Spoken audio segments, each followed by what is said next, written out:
තෙරුවන් සරණයි.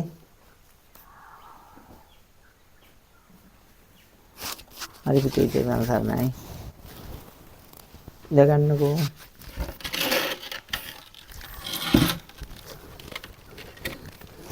අද මොකද බලාපොරොත්තුව පැමිණිය දරුවෝ අපේ හඳුන්නේ මේ මාංශ අනුභවය දහම් කරුණු වර්ගයක් තියෙනවා අසා දැනගන්න. ඔව්. මේ දහම් කරුණු ටික මේ ගැන වාසියෙන් අහලා දැනගන්න ඕනේ අපිට තේරුම් කරලා. ඔව්.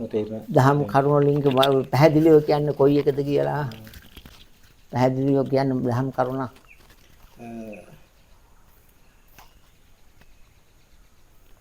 අපේ හඳුන්නේ ඇලීමත් දුකයි ගැටීමත් දුකයි එසේත් නැත්නම් ඉන්ද්‍රිය පහම පවතින ඇලුණු ගැටුණු ස්වභාවයකින්නේ.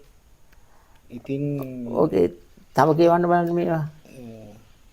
සත්‍ය ධර්ම පද්ධතිය අවිගතෝ අවියෙන්න අපේ හඳුරන්නේ නසිනවා කියලා. කියවන්න බලන්න. නසිනවා. ඔව්. ඒතකොට මාංශ අනුභවය මිනිසාට අයිතිද? අර මේ ඇල්මත් දුකයි ගැටීමත් දුකයි. මාංශ අනුභවය මිනිසාට අයිතිද?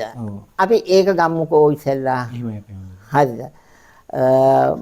මාංශ අනුභවය මිනිසාට අයිතිද කිව්වහම මෙන්න මෙසේ තීරණයකට එන්න.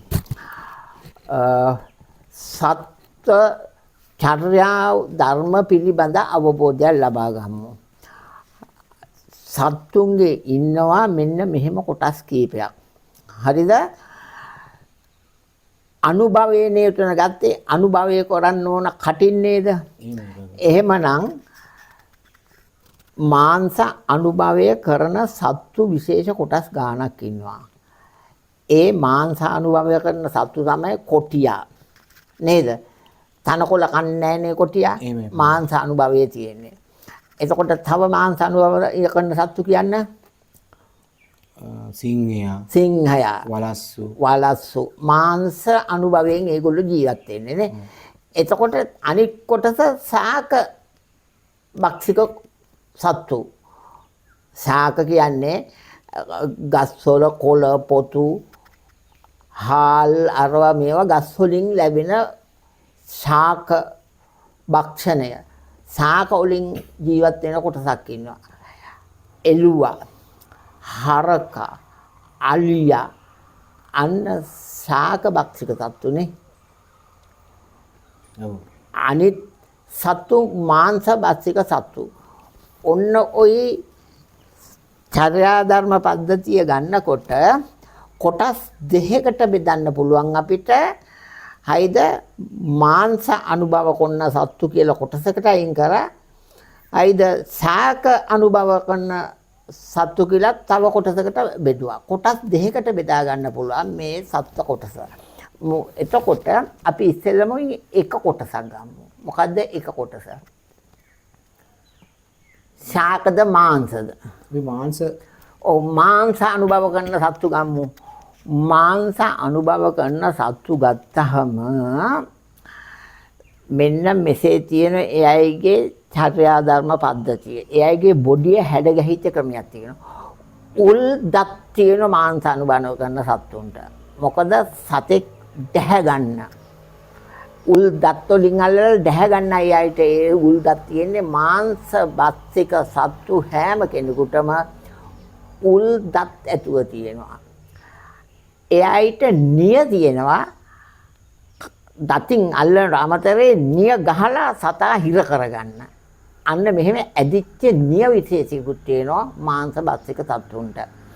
බාන කොටිය දිහා බැලුවහම එයාට කොටියට නිය තියෙනවා. නිය උදින් දාලා හිර කරලා අල්ලලා අර උල් දත් වලින් සතා හිර කරගන්නෝනේ. එයාට හෙල්ලෙන්න බෑ. අන්න මාංශ භක්ෂික සත්තුන්ගේ ශරීරයේ හැඩ ගැහිලා තියෙන්නේ අන්න එයාට පහසුවට.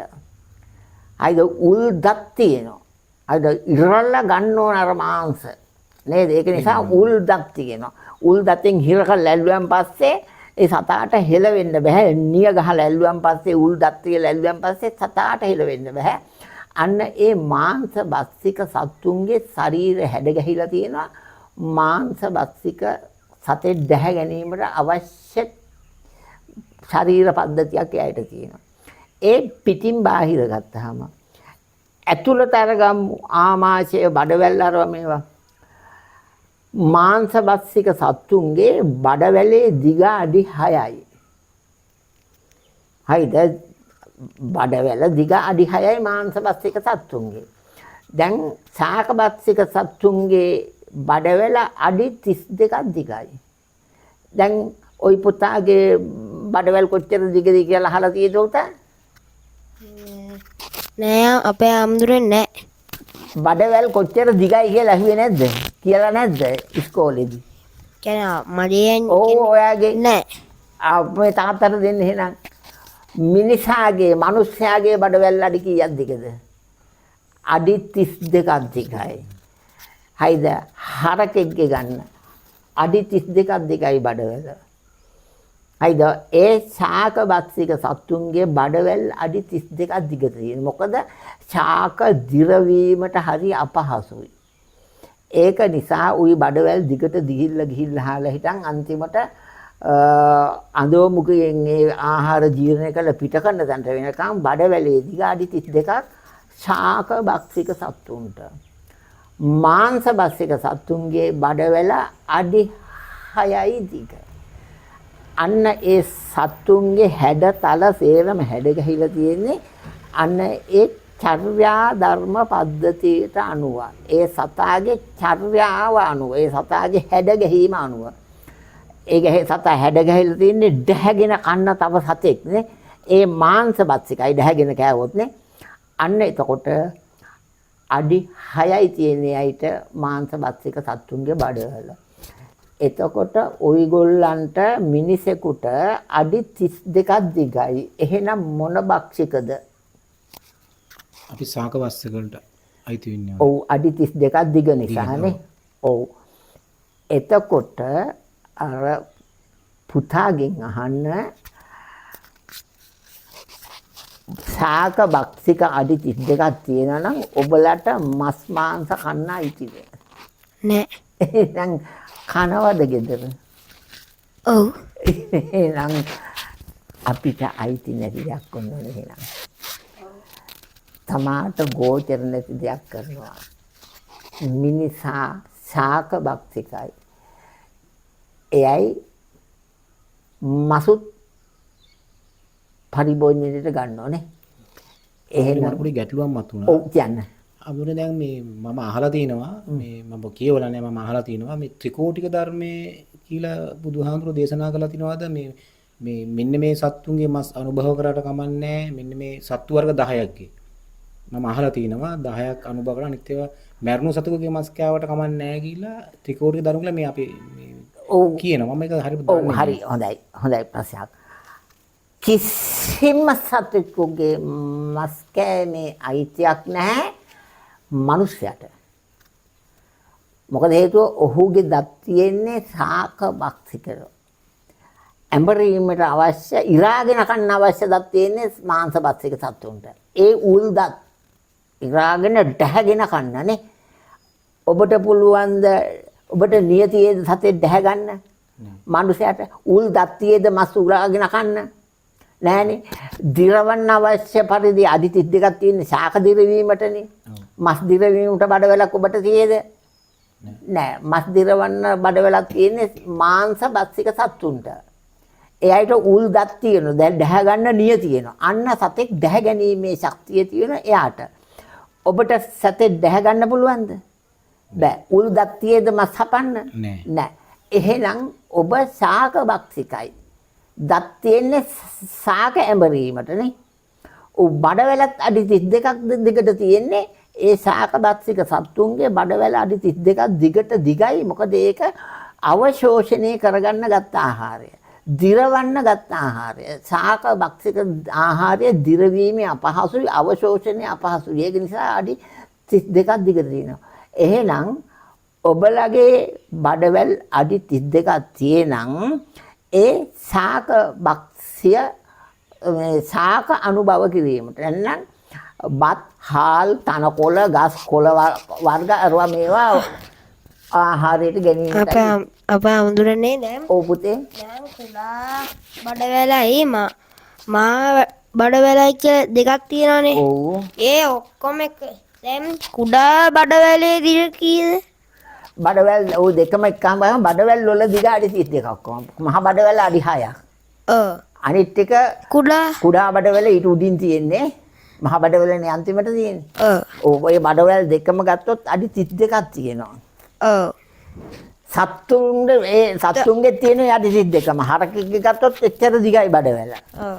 ඒ හරකත් ශාක භක්තිකයි. තනකොළ අරවම ආහාරයට ගන්නනේ. අපිත් අඩි 32යි අපිත් කොළ වර්ග ආහාරයට ගන්නෙ. ඔව්. ඔව් මස් මාංශ බුද්ධ විඳින්න නැති නිසා. ඔව්. එහෙනම්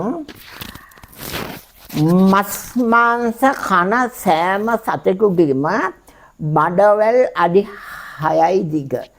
එයාට සතා දැහ ගන්න අවශ්‍ය පරිදි ශරීරය හැද ගහිලා තියෙනවා. මස් ඉරා ගන්න පුළුවන් වගේ පරිදි උල් දත් තියෙනවා. හරිද? නිය තියෙන්නේ සතෙක් දැහ ගැනීමට. ඔබට එහෙම සතෙක් දැහ ගන්න නියතියේද? නෑ. ඔබට උල් දත් තියේද මස් උලා කන්න? නෑ. එහෙනම් ඔබට මස් කන්න අයිතියක් තියේද? නෑ. ස්වභාව ධර්මයේ නියමය මං කියා දෙන්නේ මේ. ස්වභාව ධර්මයෙන් ඔබට අයිති උරුම වෙච්ච කොටස් ටික. සත්‍යයට අයිති කොටස් ටික. සත්වයින්ගේ ශාක බස්තික කියලා කොටසක් බෙදෙනවා, මාංශ බස්තික කියලා කොටසක් බෙදෙනවා. කොටස් දෙකකට බෙදෙනවා. එතකොට සර්වභක්ෂ කියලා ඔව් සර්වභක්ෂික තමයි ඔබ සර්වභක්ෂික වෙලා දැන්. Tamanට අයිති නැති දෙයක් වුණා. තනකොළත් බතු තාඩු කන මසු කන. ඔබ මිනිස්සයා කියන්නේ ශාක භක්ෂක වුණාට සර්වභක්ෂක විදිහට තමයි යන්නේ. සර්වභක්ෂික වෙන්නේ නැහැ. ওই කොටස් දෙකට තමයි සත්‍යය බෙදෙන්නේ. ඔව්.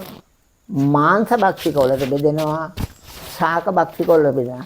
ශරීරේ හැඩ ගහිලා තියෙන්නේ ඒ ක්‍රම දෙකට. ඔව්. හයිද? මිනිසා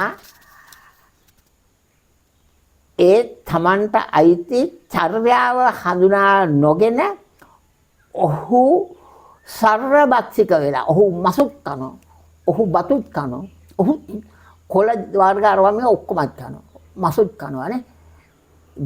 මිනිසා නොමිනිසා වෙලා ඒ මිනිසා විතරයි ඒ නොමිනිස් ගති පෙන්නලා තියෙන්නේ. ඒතකොට අපේ හඳුරන්නේ මේ අපේ දැන් බුදුදහම විකෘති කිරීමක්ද මේ කරලා තියෙන්නේ? මේ දැන් ওই ත්‍රිකෝටික ධර්මය ගැන දේශනාවක් නෑ නෑ බුදුහාමුදුරුවෝ දේශනාව කවුරු හරි මිත්‍යා දෘෂ්ටික මත ධර්ම බුදුහාමුදුරුවෝ දේශනා කරන්නේ පොත් ලියලා තියෙන්නේ හොරු. සිවුර පොරව ගත්තට කමක් නැහැ පොතක් ලියලා තියෙනවා නම් ඒ වගේ වැරදි පොතක් ඒක හොරෙක්. තේරුණාද? පොත්වලට අහු වෙන්න එපා. විශ්ව න්‍යාය ධර්මයට මම මේ අතුල් කරන්නේ. විශ්ව න්‍යාය තේරුම් අරගන්න. පොත කොහේ හරි පල් හොරෙන් ලියපු එකක්. මෙහෙම කියන්නම් ඔන්න හරි අයුසුවා. බුදුහාමුදුරුවෝ ලියපු පොතක් මට ගෙනත් දෙන්න ලෝකේ කොහේ හරි නේද? නෑ. රහතුන් කෙනෙක් මහා රහතුන් කෙනෙක් ලියපු පොතක් ලෝකේ කොහේ හරි තියෙද? නෑ. එහෙනම් අයිද ওই පොත්වල කතා හොරු ලියපුවා නේද? බුදුහාමුදුරුවෝ ලියපු පොතේ කතාවක්ද කිව්වට? නෑ හොරෙන් ලියපු එකක්. එහෙනම් ඔබ අහුවෙලා තියෙන්නේ හොරුන්ට. මෙන්න මේ චර්යා ධර්ම පද්ධතිය තේරුම් ගන්න හොරුන්ට අහුවෙන්නේ නැතුව. ඒකට හොඳම පණිවිඩය තමයි මේ ලෝකේ කොහෙවත් තාම බුදුහාමුදුරුවෝ ලියපු පොතක් නැහැ. ඊටත් වැඩි ඈත හිටන් ඔය පොතපත තියලා තියෙනවනේ. බුදුන් දවසේ පොතපත තියුණා. බුදුන් ලියලා නැහැ පොතක් එහෙනම්. කිනම් මෙච්චර රහතුන් හිටියා කිසිම රහතුන් කෙනෙකු ලියපු පොතක් පිටක පොතක් කොලයක් දෙන්නකො මෙන්න අරහවල් රහතුන් ලියපුවා කියලා. කොහෙවත් තියෙද? අන්න මේ චර්යා ධර්ම පද්ධතිය දෙන්න. මොඩෙක් වෙන්න එපා. හරිද? මොඩෙක් වෙන්නේ මොකද? අර පොතපත ලියපු ඒවා හොරුන්ගේ ඒවා ඔලුවට ගත්තොත් ඒ හොරාගේ ඒ මොඩයාගේ ගති ගුණ ඔබට එනවා. බුදුහාඳුරන්නේ දේශනා කළා නෑනේ ප්‍රාණඝාතේ එපා කියලා තියෙන්නේ. සම්පූර්ණ සපුරාතහනම් ප්‍රාණඝාතේ සපුරාතහනම්. අපිට විශේෂයෙන්ම මනුස්ස ජීවිතයක් ලබන්නේ උතුම් මිනිස්සයානේ. ඔහුට තියෙන්නේ ශාක භක්ෂණය කිරීමට අවශ්‍ය පද්ධතියක්. හරිය දත් හැඩ ගහලා තියෙනෙත් එහෙම, ශරීරය හැඩ ගහලා තියෙනෙත් එහෙම, බඩවැල් හැඩ ගහලා තියෙනෙත් එහෙම, අඩි 32ක බඩවැලක් තියෙන මේ ශාක භක්ෂණයට, ශාක ආහාරයට ගැනීමට. අද මාංශ ආහාරය ගැනීමට නෙවෙයි. එහෙනම් ශාක වලින් ජීවත් වෙන කෙනා අන්න එතන ඒ මිනිස්සයා අර බරපතල පවෙන් නිදහස් වෙලානේ. එහෙමයි පැහැදිලි. තේරුම් ගන්න. එහෙනම් අර සත්තු අපාගාමී බරපතල අකුසල කර්ම වල තව යෙදිලා යනවානේ. අපි ඒවා තිරිසන් අපාය හැටියට සතහන් කරන ඒ සියලුම සත්තු. ඒකෙත් සමහර විට තිරිසන් අපායෙත් කොටස් කීපයකට බෙදලා තියෙන්න පුළුවන්.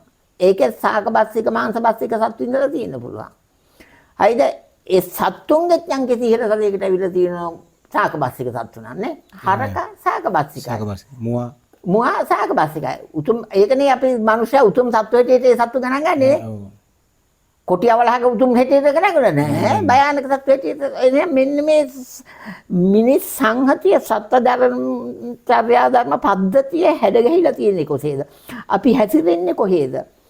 අන්නේ හැසිරීමෙන් තුල ජීවත් වෙන්න.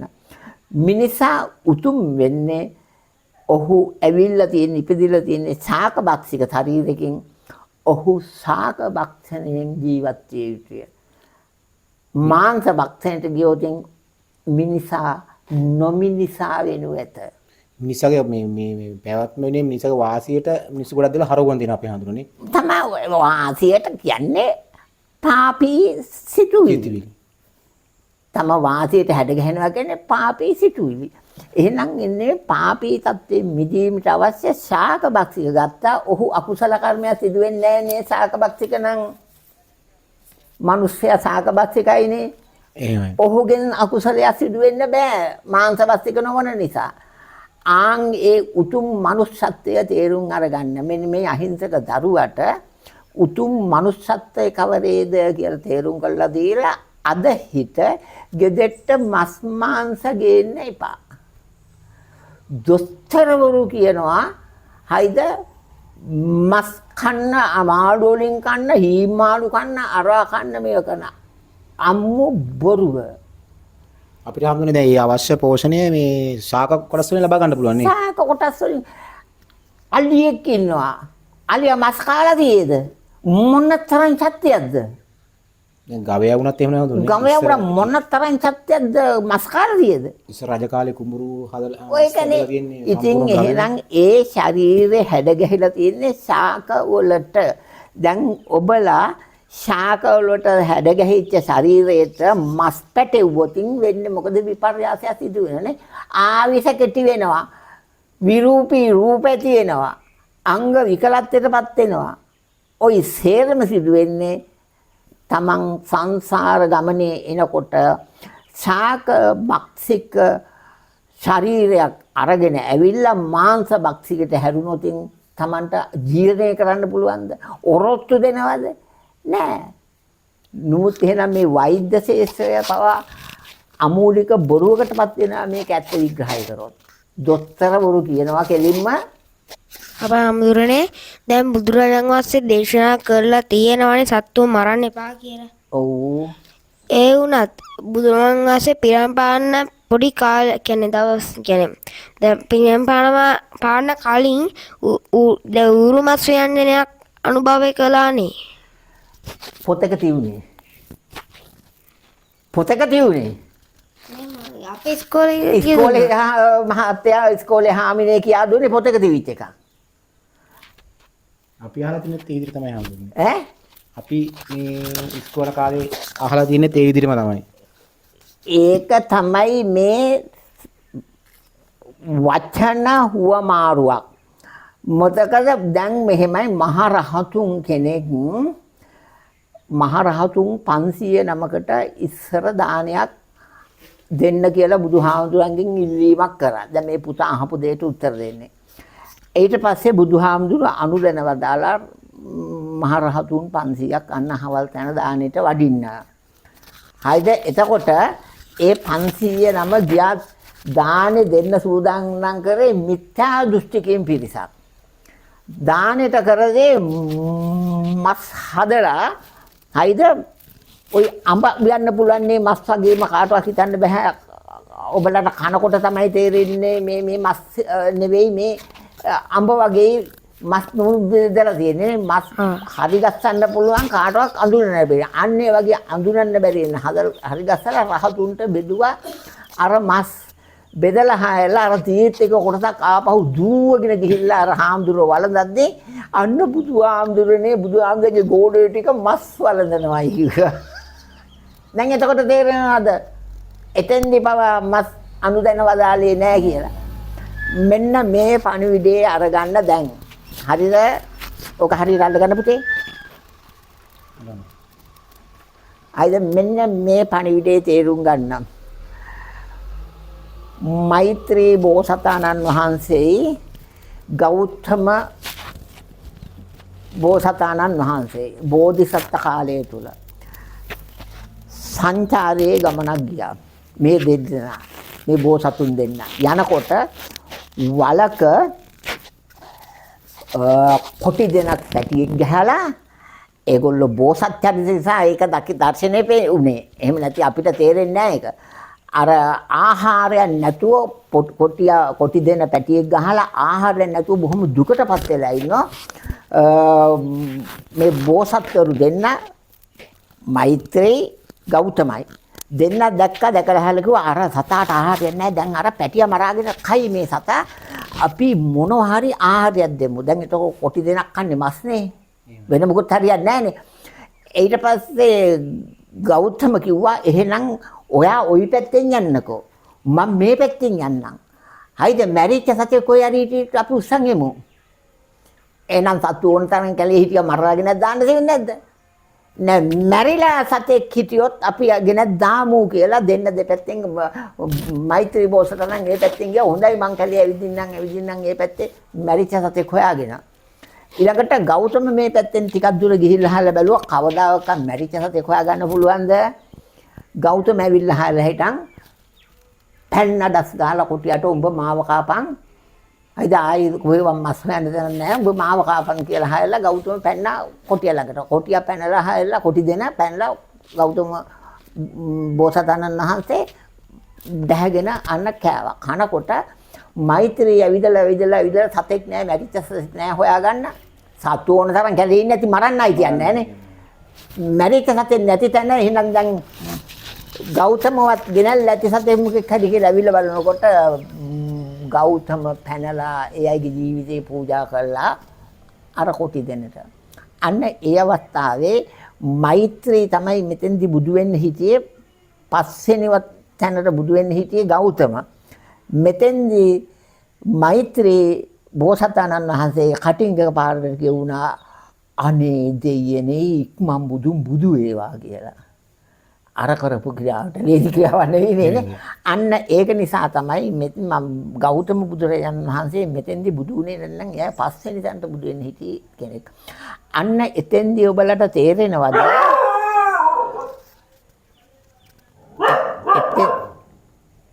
එතෙන්දි තේරෙනවද සත්තු මැරීමක් කරාද?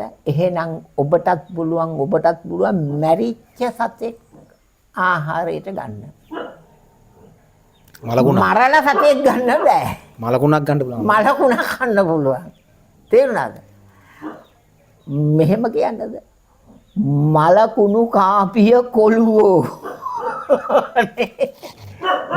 සත්තු මරාගෙන කන්න අයිතියක් නැහැ. ප්‍රාණඝාතයට අහු වෙනවා.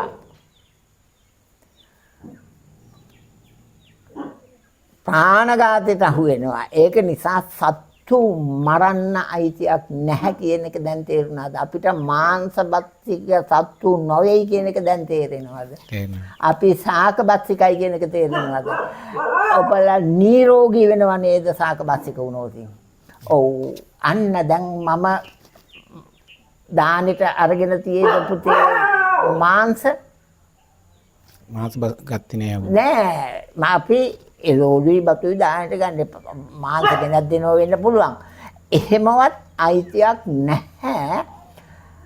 මාංශ බත්සික සත්තු නොවෙනවා නම් අපි ශාක බත්සිකයි. මාංශ කෑවට කමක් නැහැ මැරිච්ච සතෙක් මලකුණක්. එතන එයාගේ සිත පිට වෙලා ගිහිල්ලා. ඒක කුණු ගොඩක්. ඒ කුණු ගොඩ කෑවට කිසි ප්‍රශ්නයක් නැහැ. ඔයගොල්ලෝ කුණු කන්න ඕනේ නෑ නේද? එතකොට අපි හඳුන්නේ මේ ඒක තමයි මේ මිනිස්සු වැරදි තැනින් අල්ලගෙන මේ මස් කෑවට පව් නෑ මේ කමන්නේ නෑ කියන මතයට ඇවිල්ලා තියෙන්නේ අර මල මැරිච්ච සතෙක්ගේ මස් කෑවට කමන්නේ නෑ කියන කමන්නේ නෑ කියන ප්‍රශ්නේ එන්නේ. මේක ප්‍රාණඝාතයට හරවගෙන තියෙන අපේ මිනිස්සු වාසියට. වාසිය තකා. හරිද? අන්න දැන් මූදේ ගිහිල්ලා මාළු අල්ලන් එනවා මැරිච්ච මාළුවෙක් හොයන්න පුළුවන් දෙකේකටවත්. බෑ හඳුන්නේ. බෑ. ඔයනම් කඩෝල වේලලා තියෙන හාල් මැස් ඔක්කොම මරපු සත්තු කිසිම අයිතියක් නෑ කන්න. අකුසලයකට අහුවෙන්නේ නැද්ද ඔබ දැන් මෙහෙම මම පණිවිඩ දෙන්නේ ලංකාවේ මින් ඔක්කොම මිනිස්සු හරිය හාල් මැස්ස කරවල තියෙන જાති මොනවත් ආහිට ගන්නෙ නැහැ. මූදියාර ගිහිල්ලා වැඩක් තියෙද මුන්ට? නෑ. එක එකක් මූදියන්නේ නැහනේ. අන්න එහෙනම් ඔබලා කනහඳ තමයි උණු මුහුදු ගින්දේ. ඔබත් අමාරුයි ගිය එකත් අමාරුයි. අර මස් මරලාගෙන දුන්නා ඔබ කෑව ඔබ කනහඳ තමයි උවල්ලන් ආවේ නේ. ඔබ කෑවේ නැත්නම් රටේම මිනිස්සු මස් මාළු මාංශ කෑනනම් එක එක මුදුයන්නේ නැහනේ. හාල් මැස් එකක් කන්නේ නැත්නම් කවුරුම මුදුයන්නේ නැහැ. අල්ලන්න වැඩක් නැහැ. එයාට විතරක් අල්ලගෙන එකයි මුදුයන්නේ එක නේ. ඌට කෑවේ පාවෙට ඕනේ. අන්න එහෙනම් මෙන්න අපි ගිජු වෙලා තියෙනවා මේ සත්තු මරාගෙන කෑමට. ඔබට නිවන් දකින්න පුළුවන්ද? බෑ. මතක තියාගන්න. නිවන කියන එක ලබා ගන්න නම් මෙන්න මේ චර්යා ධර්ම පද්ධතිය හැඩ ගහ ගන්න. තමන්ගේ ශරීර ස්වභාවය තේරුම් අරගෙන ශරීර ස්වභාවයට අනුව ජීවත් වෙන්න. ඔබලාගේ ශරීර හැඩ ගහලා තියෙන්නේ මස් මාංශ අනුභව කිරීමට නොවේයි. ශාක බක්සික සඳහායි. ඔබලා ශාක බක්සික ආහාරයට ගත්තොත් නිරෝගී සුව සම්පන්න මිනිසෙ බිහි වෙනවා. මාංශ ගත්තොත් රෝගී මිනිසෙ වෙනවා. දැන් මේ මාංශ බක්සික වැරදීමකින් තමයි මේ දරුවෙක් මේ රෝගී තත්යකටපත් වෙලා තියෙන්නේ. මතක තියාගන්න. ඒක තමයි ඇත්ත. මතක තියාගන්න. අද හිට නවත්ත ගන්න මාංශ වැළඳීම. දැන් ඔයකේ දැන් මේ මාංශ පිළිබඳ ප්‍රශ්නෙන් දැන් ඔතෙන්ට ආවා. දැන් ඔබලා තේරුම් අරගන්න මස් මාංශ අපි අපේ දිවිහිමියෙන් ආහාරයට නොගනිමි කියන තීන්දුවට අද එන්නේ. එතකොට ඔබලා නිරෝගී මිනිස්සු බවට පත් වෙනවා. මම මාංශ අනුභවයෙන් තොරයිනේ. මට කොහේද රෝග තියෙන්නේ? දැන් අවුරුදු 79යි. හයිද? මේ 80 යනවා. මෙන්න මේ ධනිස්වර ස්වභාවයෙන් ඒක වයසට යන හන්ද. නැත්තම් කෝ රෝග නෑ. එහෙනම් ඔබලත් අද හිට ශාක බක්සිකයින් වෙන්න. මස් මාංශ ගේන්න එපා. මේ වත්තේ හරි මේ කොහේ හරි මැරිලා වැටිලා හිටිය සතෙක් මොහොකින් හරි ඒ කුණු මල කුණු ඕනනම් කෑවට කමන්නේ නේ. එහෙම. එච්චරයි. එහෙනම් මෙන්න මේ චර්යා ධර්ම පද්ධතිය තේරුම් අරගෙන අද සිට කටයුතු කරන්න කියන පණිවිඩය දෙන්නම්. හොඳයි.